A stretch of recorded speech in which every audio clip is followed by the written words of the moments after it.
I'll pull your attention to something that was in the lesson real quick. He healed the branches with first fruits, but he cut away the decayed ones which began to wither. So the worlds were saved from dark terror and ignorance. Now, a lot of our readings and stuff have a lot of plant metaphors because it's an agrarian society and that's what everyone was used to. But this one got me thinking about gardening in a weird kind of a way because basically I read it several times and I was trying to take it as an internal reality.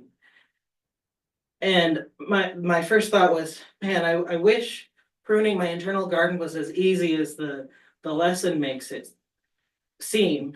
And then I realized that gardening itself is actually not as easy as that makes it sound, because otherwise I'd be able to keep alive more than just I'm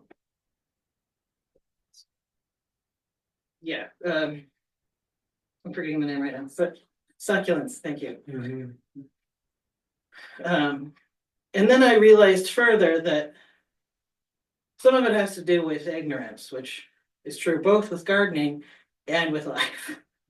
Because like gardening for me would be a lot easier if I knew more about gardening. And also there's the fact that in my head, I think of gardening as like, there's one set of rules and you apply that to the plants and they survive. But then I got to thinking about it and I realized that's not the case because different plants require like different amounts of sunshine, different amounts of light. Like if you treat a cactus and begonias or something the same, one of them is going to die.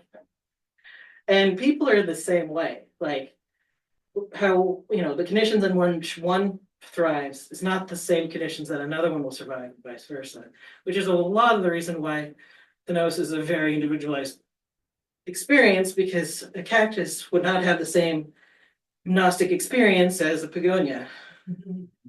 I mean, yeah. So yeah, it's one of those, the rules are more complicated than I give myself credit for a lot of times. Like my brain likes to make things simple.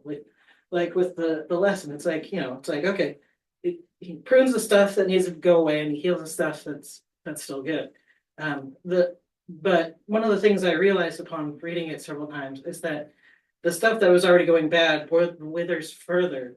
So basically the father, like before he starts pruning, it's almost like his energy made it obvious which bits are good and which bits are bad so that he can prune it easier. Because without the greater spiritual truths in our lives, everything looks muddy and complicated and but when we talk to our divine selves and let divine influences and divine wisdom into our lives, it can make seeing the truth and the falsehood both internally and externally easier. Not easy, because like gardening, it's not actually easy.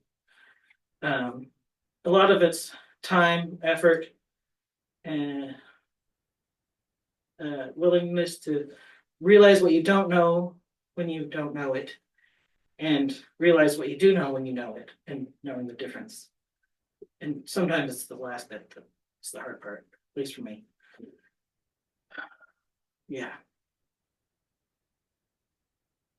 So I hope for all of you that your spiritual journey is easier than mine has been. And with that, go in peace and may the lady walk with you.